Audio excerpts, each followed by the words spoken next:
누구든지 스스로 경건하다 생각하며 자기 혀를 제갈 물리지 아니하고 자기 마음을 속이면 이 사람의 경건은 헛것이라. 하나님 아버지 앞에서 정결하고 더러움이 없는 경건은 곧 고아와 과부를 그 환난 중에 돌보고 또 자기를 지켜 새 속에 물들지 아니하는 그것이니라. 여러분 모두 인정받으시는 거 좋아하시죠? 네, 아닌 것처럼 저를 바라보시는데요. 하나님도 인정받으시는 거 좋아하십니다. 우리가 하나님께 영광 돌리면 그것이 하나님을 인정하는 것이거든요. 저희 본성 안에 다 인정받는 것이 좋아한다라기보다는 그런 마음들이 있습니다. 특별히 사람들은 자신을 사랑해주고 또 자신이 사랑하는 사람이 인정받는 거 좋아합니다. 남편의 인정을 아내가 받기를 원하고요, 또 아내의 인정을 남편이 받기를 원하고, 또 아이는 자신이 좋아하는 부모님과 또 선생님으로부터 인정받을 때 건강한 아이로 자랄 수 있습니다. 인정을 받는 걸 통해서 사람들이 이렇게 자라나는 것이죠. 자존감이 강해진다라고 이야기합니다. 저희 아이들도 그렇습니다. 저희 아이들도 저와 아내의, 그러니까 부모의 인정받으려고 굉장히 그것을 이렇게 중요하게 생각한다는 걸 보는데요. 저희 막내가 지금 2살입니다. 제가 집에 이제 그 교회에서 일을 끝내고 돌아가면 현관에 딱 들어가면 와서 앞에서 기다리고 있다가 제 이제 그 서재에 제가 옷을 걸어놓는 행거가 있는데 거기로 막 달려옵니다. 그래가지고 어떻게 하냐면요, 행거 밑으로 쏙 들어갑니다. 그리고 이제 몸 반절은 밑에 이렇게 다 드러나는데 얼굴만 이렇게 가려지거든요. 제 옷에 이렇게 없다는 거죠. 나 없다 이렇게 하는 거죠. 그래서 제가 우리 막내 어디 갔니 막 하다가 이렇게 하다가 까꿍 하면 나와가지고 제 얼굴을 보고 막 굉장히 환하게 웃으면서 좋아합니다. 그러니까 아빠 인정받는 거죠. 아빠 인정받는 걸 그렇게 2살짜리 아이도 좋아합니다. 우리 안에 본성적으로 인정받는 거 좋아하는 게 있습니다. 그런데 여러분, 우리는 우리 영적인 아버지이신 하나님께 얼마나 인정받는, 우리를 인정해 주시는 것을 좋아하는지 모르겠습니다. 그리고 인정받으려고 얼마나 노력하면서 살아가고 계십니까? 가끔씩 어떤 분들을 만날 때 우연히 동시에 그분과 제가 같이 알고 있는 그 분이 이렇게 딱 이렇게 그분을 아세요? 이렇게 얘기할 때가 있습니다. 아니면 혹시 이분을 아세요? 라고 이렇게 딱 누군가를 소개해 줬는데 되돌아오는 그 반응이 굉장히 이렇게 싸할 때가 있습니다.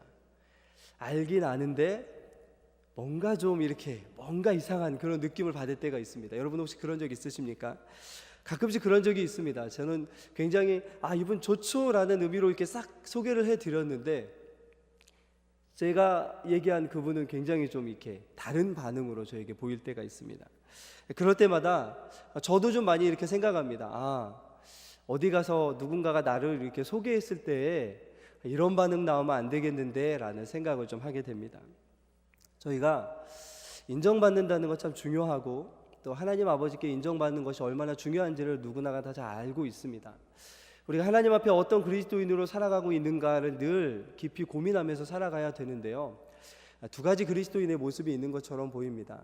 한 그리스도인은 이 자타공인형의 그 그리스도인들입니다. 스스로도 뭐 인정하려고 이렇게 내세우려고 하지 않지만 많은 다른 분들에 의해서 이렇게 인정받는 그런 모습입니다. 그런데 자타공인이 아니고 스스로만 인정하는 그리스도인이 있습니다. 나 정도면 되지, 나 정도면 훌륭하지, 이 정도면 충분하지 라고 생각하는 그런 그리스도인들이 있습니다. 저 여러분은 어떤 형의 그리스도인인지 모르겠습니다. 오늘 저희가 읽었던 야고보서 1장 26절과 27절에는 그리스도인이란 누구인가 라는 말씀을 이야기하고 있습니다. 과연 참된 그리스도인들은 누구인가 라는 말씀을 하는데요, 저희가 계속해서 보지만 야고보서 1장 18절 말씀을 항상 야고보서를 읽을 때마다 꼭 이렇게 중심 이렇게 형광펜 같은 걸로 꼭 칠해놓고 보셨으면 좋겠습니다. 그리스도인들이란 누구인가 라고 말할 때 진리의 말씀 안에 담겨진 이 복음을 통해서 성령의 그 복음을 깨닫게 하심으로 우리가 그것을 믿고 하나님의 첫 열매가 되었다라고 하는 이들이 그리스도인이다 라고 야고보는 우리에게 말씀해 줍니다. 이 중심이 되는 말씀을 기준으로 해서 당시 교회 성도들이 야고보는 자신들을 돌아보기를 원하는 말씀을 이어갑니다. 그런데 야고보서를 쭉 읽어가다 보면은요, 야고보서는 막 힘을 주고 격려하고 또 용기를 북돋는 말씀인 것처럼 보이지만 그 뒤에 가시가 좀 있는 것처럼 보이는 말씀입니다. 여러분, 이렇게 해서는 안 됩니다 라고 하는 말씀들이 담겨져 있습니다. 격려하고 위로하는 것처럼 보이지만 그 안에 뒷면에는, 이면에는 질책하고 교회를 섬기는 지도자로서 성도들의 모습에서 보이지 않아야 될 모습이 보이기 때문에 그것 때문에 안타까워하는 모습이 야고보서 안에 많이 담겨져 있습니다. 그것이 무엇이냐면요, 말씀을 듣기만 하고 행하지 않으며 살아간다는 모습이었습니다. 야고보는 분명히 말씀을 듣고 행할 때에야만 하나님의 구원의 목적인 우리 안에 그 첫 열매로서의 삶을 살아갈 수 있는데, 그렇지 못하고 말씀을 듣기만 하고 행하지 않는 모습들이 굉장히 많이 나타나 있었던 것처럼 보입니다. 우리가 이 땅에서 가장 크게 얻을 수 있는 복, 그것이 무엇입니까? 구원의 복입니다. 아멘 할 수 있으시죠? 구원의 복 이외에 우리에게 더 큰 복이 무엇이 있겠습니까? 그런데 그 구원의 복을 받은 사람들이 이 세상에서 누려가면서 살아가면서 가장 큰 기쁨으로 삼아가는 것이 무엇이냐면 내 삶을 통해서 말씀이 성취되는 것입니다. 내 삶에서 말씀이 나타나는 것이죠. 내 삶에서 말씀이 이루어지는 것을 볼 때 사실은 말씀, 복음을 통해서 구원받은 사람들이 가장 크게 기뻐합니다. 여러분, 예수님께서 이 세상에서 살아가시면서 가장 크게 기뻐하셨을 때가 언제이신 것 같으십니까? 예수님이 기쁘다라는 것을 표현하실 때 언제 혹시 기뻐하셨는지 아십니까? 또 이렇게 질문하면 안 되는데 언제 기뻐하시냐면요, 요한복음 같은 말씀을 보면 당신의 삶을 통해서 하나님의 뜻을 이루어 드린다라고 깨달으실 때 가장 크게 기뻐하셨습니다. 예수 그리스도의 삶을 하나님의 말씀과 하나님의 뜻에 순종함으로 하나님의 그 나라가 이루어지는 것을, 그것을 이렇게 이루어져 가는 것을 볼 때 가장 크게 기뻐하셨습니다. 하나님께 그렇게 고백합니다. 하나님, 이것이 나의 기쁨입니다 라고 고백하는 것이죠. 순종을 통해서 하나님이 기뻐하시는 것을 가장 큰 기쁨으로 삼으셨던 분이 우리 구주 예수 그리스도이셨습니다. 우리가 첫 열매이고 다시 태어났고 예수 그리스도의 생명이 우리 안에 있는 증거, 우리가 하나님 아버지의 자녀로서 나타나는 증거가 우리에게 무엇이 있겠습니까? 우리는 무엇으로 우리 스스로를 하나님의 그 뜻을 잘 이루어 나가고 있다라고 하는 그런 기준과 증거로 삼을 수 있을까요? 오늘 말씀에 보면 단 한 가지로 들어서 이야기합니다. 한번 따라해 봅시다. 경건.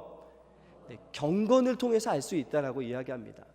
경건한 모습을 통해서 우리가 하나님이 원하시는 그 첫 열매로서의 삶을 살아가고 있는지, 그렇지 않고 못하고 있는지, 다른 말로 하면 말씀을 듣고 행하지 않아서 자신을 속이고 있는 건 아닌지를 알 수 있다라고 이렇게 말씀합니다. 여러분, 경건이라는 말 참 교회에서 많이 쓰이는 말입니다. 그렇죠? 누군가 경건하다, 경건하다. 여러분, 거울을 보시면 우리 스스로에게 참 경건하다라는 그런 생각이 드십니까? 성경에서 참 다양한 의미의 경건이란 말을 우리에게 해줍니다. 경건이라는 말, 저는 그렇게 생각했습니다. 하나님을 닮음, 그렇죠? 예수 그리스도를 닮음, 그 자체가 경건하다라는 뜻이 있습니다. 하나님 앞에서 올바른 행함, 올바로 행해가는 행위도 경건하다라고 할 수 있습니다. 우리 안에 원래 부여하셨던 하나님의 형상이 회복되는 모습이 경건한 모습입니다.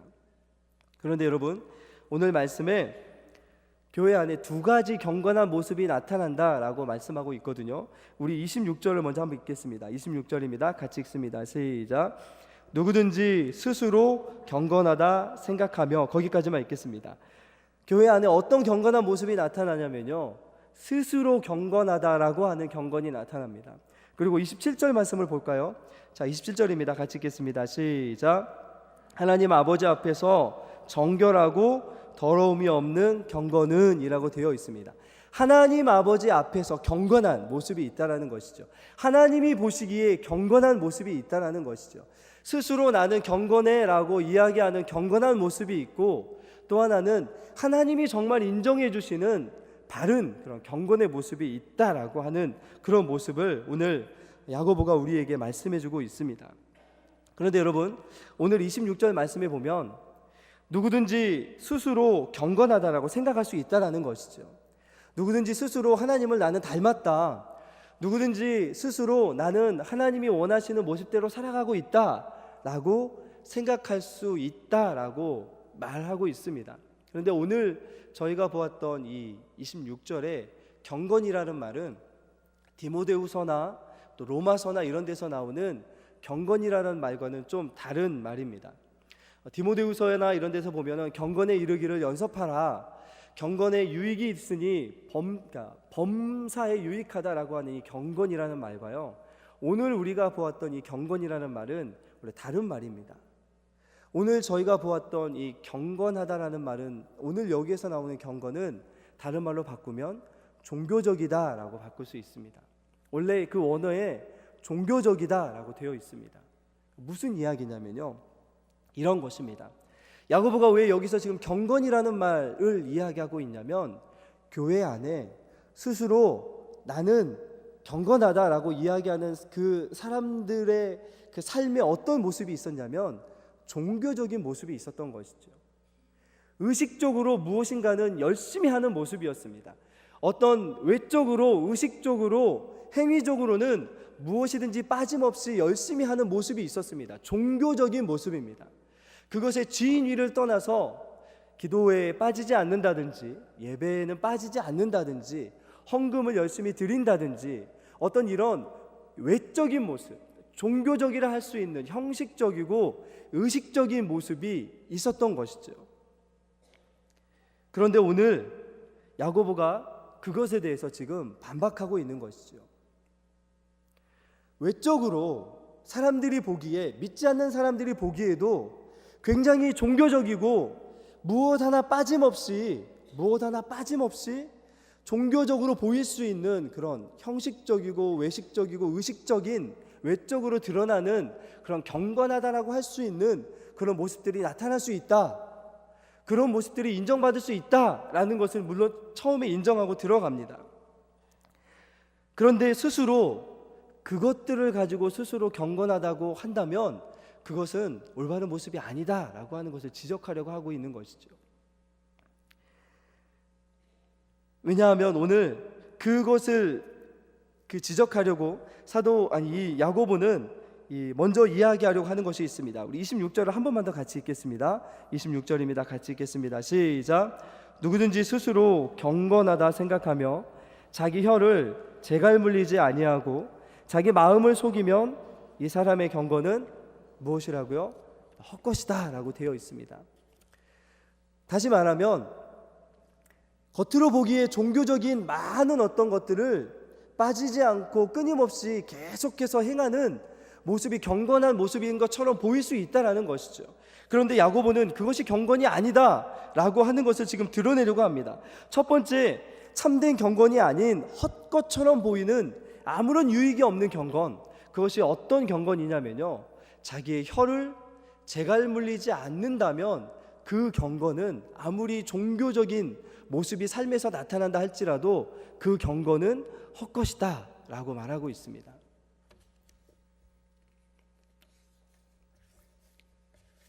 다른 말로 하면 겉으로 보기에는 종교적일 수 있지만 그것은 하나님 보시기에는 무가치하고 무의미하다라고까지 이야기하고 있는 것이죠. 스스로 아무리 나 스스로가 종교적으로 완벽하다 할지라도 이제 야고보가 지적하는 오늘 이 세 가지 것들이 만약에 삶에서 나타나지 않는다면 그 경건 아무런 유익이 없다라고 말하고 있는 것입니다. 여러분, 만일 국가대표 태권도 선수가 한번 있다고 생각해 보십시오. 경기에서는 굉장히 잘해서 금메달을 땄습니다. 세계 태권도 선수권 대회에서 금메달을 딸 수 있을 만큼 출중한 실력으로 인정받는 사람이었습니다. 그런데 어느 날 여자친구하고 함께 데이트하다가 공원에 갔는데 건달 하나가 이렇게 다가와서 이 여자친구를 희롱했습니다. 그런데 거기서 만약에 여자친구를 놔두고 건달이 무섭다고 도망간다면 그 사람의 태권도 실력을 인정할 수 있을까요? 아니면 그냥 아무것도 없는 건달에게 쥐어 터졌다고 한다면 그 국가대표 선수의 실력의 인정받을 수 있을까요? 그런 것처럼 야고보는 지금 교회 안에 종교적으로 열심인 것처럼 보이는 그러한 스스로 그것을 경건이다라고 이야기하고 있는 성도들에게 대해서 이야기하고 있는 것입니다. 경건은 그런 것이 아니라는 것이죠. 우리가 이전에 봤던 것처럼 삶의 아주 작은 일상에서 경건이 드러난다라고 분명하게 이야기하고 있습니다. 그 중에 가장 먼저 해야 되는 것이 무엇이냐면 혀의 재갈을 물리는 것이다 라고 하는 말씀을 하고 있는 것이죠. 그리고 27절에 또 두 가지의 것을 이야기하는데요, 27절도 다시 한 번만 같이 읽겠습니다. 같이 읽습니다. 시작. 하나님 아버지 앞에서 정결하고 더러움이 없는 경건은 고아와 과부를 그 환난 중에 돌보고 또 자기를 지켜 세속에 물들지 아니하는 그것이라. 인정받을 수 없는 경건이 혀를 재갈 물리지 않는 경건이라면 인정받을 수 있는, 하나님 아버지 앞에서 인정받을 수 있는 경건의 모습은 어떤 것이라고요? 첫 번째, 고아와 과부를 그 환난 중에 어떻게 해줘야 된다고요? 돌봐줘야 된다고요. 그리고 세속에 자기가 물들지 아니할 수 있도록 자기 자신을 지키는 그런 모습이 나타나야만 그러한 경건의 모습이 참되게 경건한 모습이다라고 인정받을 수 있다라고 하는 그러한 이야기를 오늘 해주고 있습니다. 왜 혀를 재가 물리는 것, 또 고아와 과부를 돕는 것, 세속에 물들지 않도록 자기 자신을 지키는 것이 하나님 앞에서 인정받는 경건의 조건이라고 이야기하고 있을까요? 결론적으로 이야기하면 이것이 바로 우리를 낳아주신 하나님 아버지의 모습이기 때문입니다. 야고보는 지금 이러한 모습이 경건의 모습이 아닙니다를 이야기하려고 하는 것이 아니고요, 사실은 하나님 아버지가 우리에게 이런 분이셨습니다, 우리가 이런 분을 닮아가는 게 참된 경건입니다 라고 하는 모습을 보여주려고 하는 것입니다. 이 세 가지는 사실 경건의 모든 것을 다 이야기하려 할 수 있는 것은 아니지만 우리를 첫 열매로 낳아주신 하나님 아버지를 닮은 모습, 부전자전인 것처럼 우리가 하나님 아버지가 우리를 낳아주신 그 확증이 우리 안에 있다면 삶에서 이러한 증거들이 나타날 것입니다 라고 하는 말씀을 우리에게 주고 있는 것이죠. 그 중에 가장 첫 번째 것이 무엇이었습니까? 혀를 재갈 물리는 것이었습니다. 이제 2장 이후부터 야고보는 이 혀를 재갈 물리는 것, 고아와 과부를 돌보는 것, 세속에 자기 자신을 물들이지 않는 것을 이렇게 더 확장시켜 나갑니다. 그런데 먼저 혀를 재갈 물리는 것은 이런 것입니다. 여러분, 우리의 경건은 어디에 이루어지냐면 우리 마음에 이루어집니다. 그렇죠? 우리 마음의 구원의 증거들이 나타납니다. 그런데 이 혀가 무엇을 드러내냐면 우리 마음을 드러냅니다. 그래서 저는 혀가 어디에 연결되어 있나요? 라고 물어본다면 우리 마음에 연결되어 있습니다 라고 대답할 것 같습니다. 우리 마음을 가장 빠르고 신속하고 정확하게 드러내는 것이 무엇이냐면 바로 혀입니다. 그래서 우리의 말은 우리의 마음이 어떤지를 금방 드러냅니다. 우리의 마음이 정말로 구원받아 하나님 아버지를 닮아가고 있는지를 가장 잘 드러내는 것이 무엇이냐면 바로 이 혀입니다. 우리 말인 것이죠. 한 목사님이 어느 날 집에서 망치를 가지고 집안이 이렇게 고장이 나가지고요, 이렇게 고치고 있었다고 합니다. 주중이에요. 잠시만요. 죄송합니다. 감기에 걸려가지고요. 근데 망치로 집을 열심히 고치고 있는데 자신의 교회 성도 한 분이 목사님 주변에서 가만히 목사님을 쳐다보고 있는 거예요. 나중에 인사를 나누고 뭐 이렇게 하고 있는데 이제 인사 나누고 다시 이렇게 망치질을 계속하고 있었습니다. 근데 안 돌아가시고 계속해서 목사님을 쳐다보고 있는 것이었습니다. 신경이 쓰이잖아요. 왜? 그래서 이제 되돌아봐서 다시 여쭤봤습니다. 아니 왜 성도님 집에 안 돌아가시고 저를 그렇게 뚫어지게 쳐다보십니까? 라고 하니까 이 성도가 그때 뭐라고 말씀했냐면요, 네 목사님, 저는 목사님이 망치질 하다가 목사님이 손가락을 망치로 팍 쳤을 때 목사님이 첫마디로 뭘 얘기하는지를 보려고 기다리고 있습니다. 네, 이런 이야기가 어떤 설교집을 보니까 있더라고요. 네, 무의식 중에 우리의 마음이 이렇게 입을 통해서 드러난다는 것이죠. 그죠? 제가 괜한 걸 알려드린 것 같습니다. 혹시 또 그렇게 할지 모르겠습니다. 여러분은 그러지 마시기 바랍니다. 혀가 우리의 마음을 드러내기 때문입니다. 그렇죠? 혀가 우리의 마음을 드러내기 때문에 목사라도 혀를 통해서 어느 순간에 보이지 않는 순간에 우리의 마음이 드러나게 된다는 것이죠. 그래서 하나님 앞에서 경건하게 정말 살고자 하는 사람이라면 자기의 혀를 제갈 물릴 것이다 라는 말씀을 하고 있는 것이죠. 왜냐하면 우리가 이미 완전하게 구원받은 사람이지만 완전하게 성화되지 않은 사람이라는 걸 너무나 잘 알기 때문입니다. 우리의 마음은 아직 완전하게 예수 그리스도를 닮지 않았습니다. 그래서 아직 부족한 부분들이 있습니다. 때때로 그런 부족한 부분들이 우리 혀를 통해서 막 드러날 때가 있습니다. 그렇죠? 막 도끼 어린 말들도 나갈 때가 있습니다. 그래서 마치 야생에서 막 뛰어다니던 말을 데려와서 경주마를 만들려면 어떻게 해야 됩니까? 놔두면 그냥 경주마가 됩니까? 아니죠.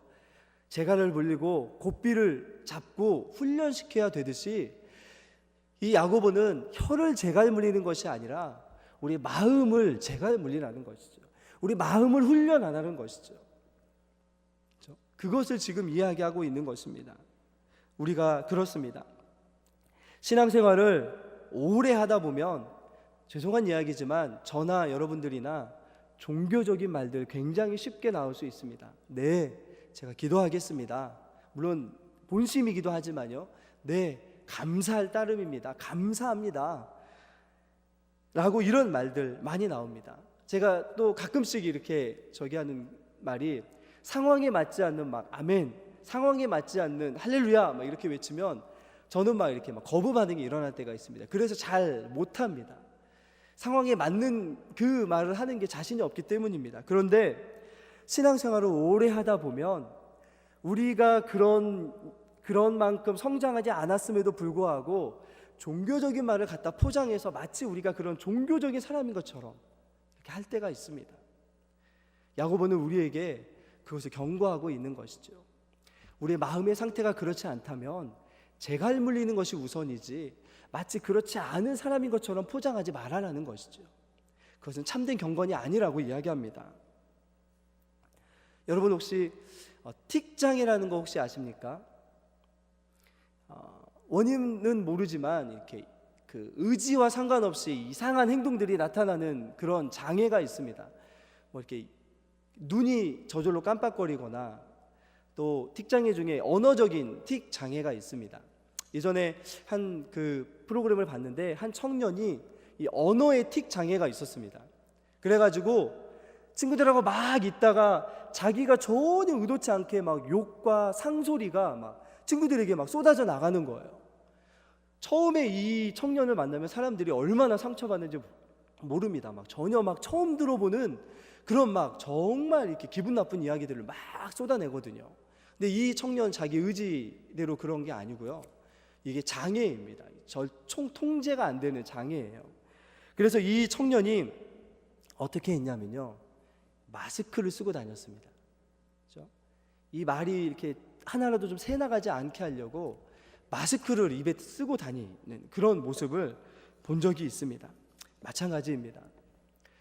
우리도 우리 마음에서 나오는 그 우리의 모습을 위장하고 포장하기 위해서가 아니라 우리의 그 부족한 것들을 감추려고 하는 것이 아니라 그것을 절제하고 통제하고 다스리기 위해서 하나님께서 그렇게 우리에게 원하시는 삶을 살기 위해서 노력하며 절제하며 살아가는 그 모습 자체가 경건이지 더 어떤 이렇게 막 포장한 삶의 경건이 아니라는 것을 오늘 야고보가 우리에게 말씀해주고 있는 것이죠.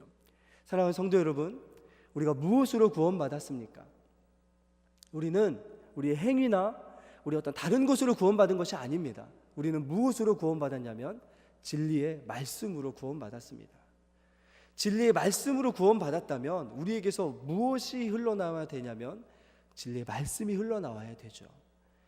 말씀 아래에 우리의 혀를 제갈 물려야 됩니다. 이것이 참된 경건이라는 것이죠. 이것이 되지 않는데 종교적인 의식을 아무리 많이 한다고 해서 이것은 경건으로 인정받을 수 없다라는 것이죠.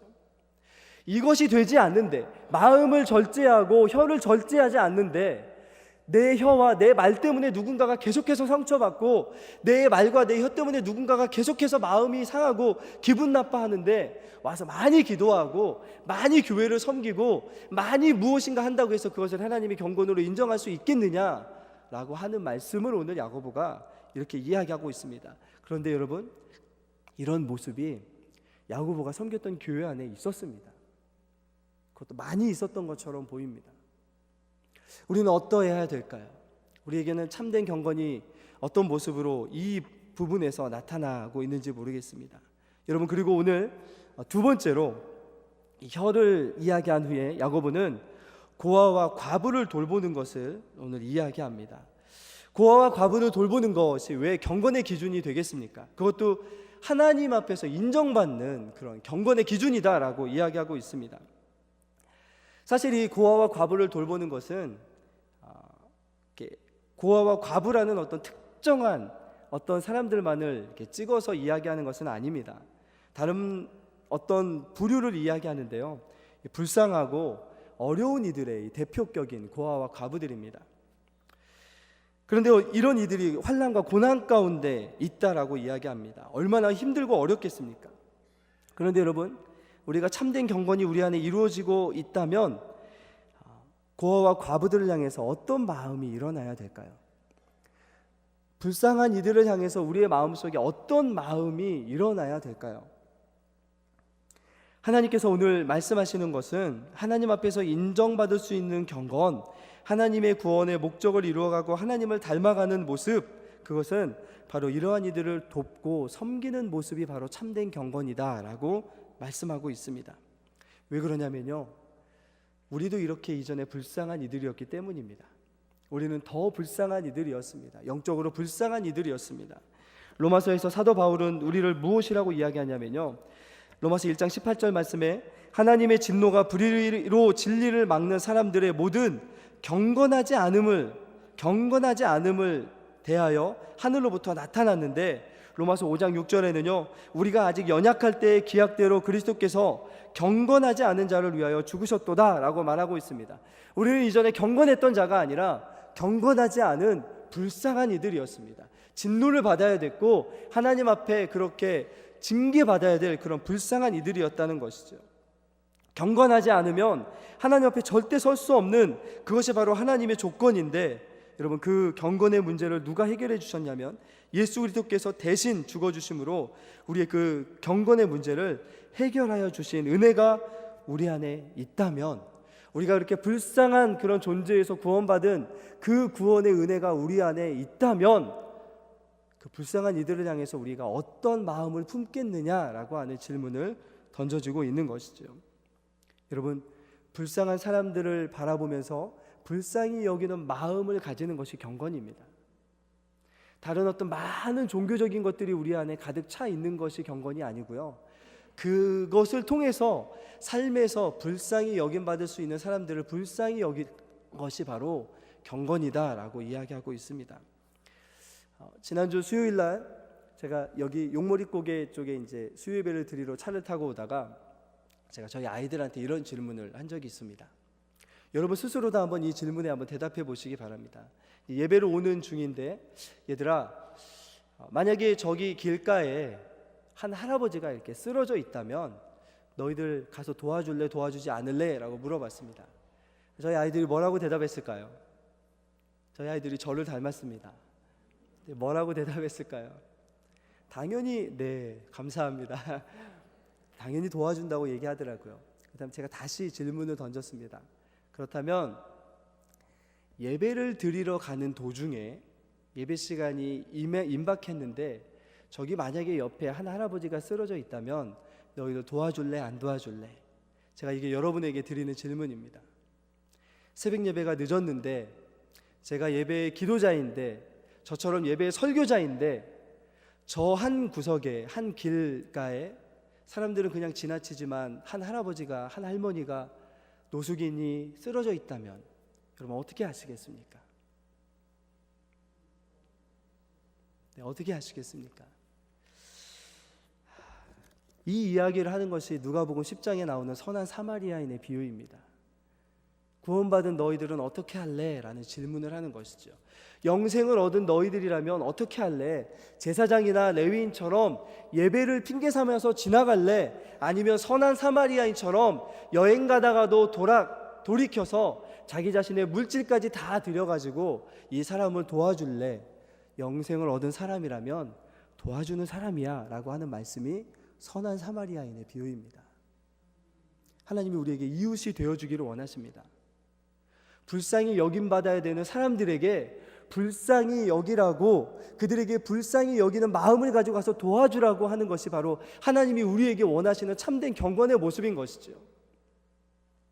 기도가 1시간, 2시간, 3시간이 되는 그 경건이 우리에게 있다면 그것을 가지고 가서 불쌍한 사람들에게 도와줄 수 있는 그 마음으로 도와주는 것이 바로 하나님을 닮은 참된 경건이다. 그것이 바로 교회에서 나타나야 되는 참된 경건의 모습이다 라고 하는 것을 목사의 목사다움, 장로의 장로다움, 집사의 집사다움은 바로 거기에 있다라고 하는 말씀이 오늘 하나님 앞에서 인정받을 수 있는 참된 경건이 바로 고아와 과부를 그 환난 중에 돌아보는 것이다 라고 말씀하는 경건을 이야기하고 계시는 것이죠. 마지막으로 세 번째로 세속에 물들지 않고 자신의 거룩을 지키는 것이 경건이다라고 하는 말씀을 하고 있습니다. 하나님이 인정하시는 참된 경건은 자신의 삶에 세속적인 것이 들어와서 자신을 거룩을 오염시키는 것을 철저하게 막는 그 삶이 바로 하나님이 인정하시는 경건이다라고 말씀하십니다. 자신을 지켜가는 것입니다. 여러분, 만일 이전에 제가 섬기던 한 목사님이 백혈병에 걸리셨던 적이 있었습니다. 연세대 세브란스 병원에 한 50일 정도 무균실에 계셨던 거의 문병을 간 적이 있었는데요. 밖에서 볼 수 있는 기회가 있었습니다. 이렇게 막이 쳐져 있고 그 안에 그 목사님이 계셨습니다. 그냥 이야기는 할 수 있었는데 멀리서 떨어져서 이렇게 이야기했었습니다. 균이 들어가면 그분은 죽습니다. 그렇죠? 균이 들어가면 그분은 죽습니다. 그분의 가장 그때 이식을 하기 전에, 그렇죠? 이식을 하기 전에 그분에게 필요했던 것은 그 무균실에서 자신을 지키는 것이었습니다. 여러분, 예수 그리스도의 생명을 주고 예수 그리스도의 생명값을 주고 산 우리의 생명입니다. 그렇죠? 생명을 지키기 위해서 50일 동안 무균실에 있어서 균이 들어오는 것을 막아내는 것을 통해서 생명을 지켜나가려고 노력하는 것이 생명을 지키는 노력이라면, 예수 그리스도께서 생명값으로 주신 우리의 생명을 지켜가기 위해서 이 세상의 세속적인 것에서 우리 자신을 지켜가는 모습은 당연하게 나타날 것이다 라고 이야기하는 그 경건의 모습을 야고보가 우리에게 오늘 보여주고 있습니다. 우리의 생명이 얼마나 귀중하고 우리의 생명을 위해서 예수 그리스도가 어떤 일을 행하셨는지를 아는 성도라면 이 세상에서 우리 자신의 생명을 오염시키는 것에서 우리 자신을 철저하게 지켜나가지 아니하겠느냐라고 하는 그런 모습이 바로 참된 경건이다라고 말씀하고 있습니다. 우리의 마음과 연결되어 있는 혀를 절제하고 우리가 하나님이 불쌍히 보는 사람들에게 다가가서 불쌍히 여기는 행동을 하고, 그리고 우리 자신을 세속에 물들지 않도록 지켜가는 그 모습들이 바로 참된 경건의 모습이다라고 오늘 말씀해주고 있습니다. 말씀을 마치도록 하겠습니다. 사도 바울은 고린도후서 10장 12절에서 자기로서 자기를 헤아리고 자기로서 자기를 비교하는 이가 있다면 그는 지혜 없는 자다라고 말씀합니다. 그렇죠? 아까 제가 말씀의 초반부에 이야기했던 것처럼 자타공인이 아니라 하나님이 인정하는 것이 아니라 자기 자신이 자기만 인정하는 그런 모습인 것이죠. 우리가 판단하는 우리 자신에 대한 가치와 경건의 기준, 그 척도는 어디에 있습니까? 그런데 놀랍게도 가장 그리스도를 닮은 것처럼 보였던 사도 바울이 뭐라고 이야기하냐면요, 나는 나의 약함을 자랑한다라고 이야기합니다. 내가 뭔가 교회 안에서 대단한 것처럼, 아무 문제 없는 것처럼, 아무 흠도 없는 것처럼, 종교적인 것처럼 그렇게 포장하지 마시기 바랍니다. 오히려 공작처럼 날개를 펴서 내가 큰 사람인 것처럼 보이지 마시고 사도 바울처럼 나는 나의 약함을 자랑합니다라고 이야기할 수 있는 저와 여러분도 될 수 있기를 간절히 소망합니다. 우리는 다른 사람의 기준과 나의 어떤 기준이 아니라 하나님이 우리에게 보여주시는 하나님의 말씀이라는 거울에 비춰보면서 나를 판단하도록 부름받은 이들입니다. 종교적인 사람이 아니라 참된 경건의 능력이 우리에게 나타나기를 예수 그리스도께서도 간절히 원하십니다. 말씀을 지켜 행하는 것, 그것이 바로 예수 그리스도께서 승천하시기 전에 제자들에게 명령하셨던 대위임령이었습니다. 너희는 가서 모든 족속으로 제자를 삼아 아버지와 아들과 성령의 이름으로 세례를 주고 내가 너희에게 분부한 모든 것을 가르쳐 어떻게 하라고요? 지키게 하라고요. 지키는 것이, 제자들은 지키는 것이 목적이지 듣기만 하는 것이 목적이 아닙니다. 아는 것만이 아니라 행하는 것이 우리의 삶에 하나님의 구원의 목적임을 기억하시면서 그렇게 귀한 경건의 능력들이 우리에게 나타나시는, 하나님께서 인정하시는 경건의 삶을 살아가시는 저와 여러분들 모두가 될 수 있기를 예수 그리스도의 이름으로 다시 한번 간절히 축원합니다.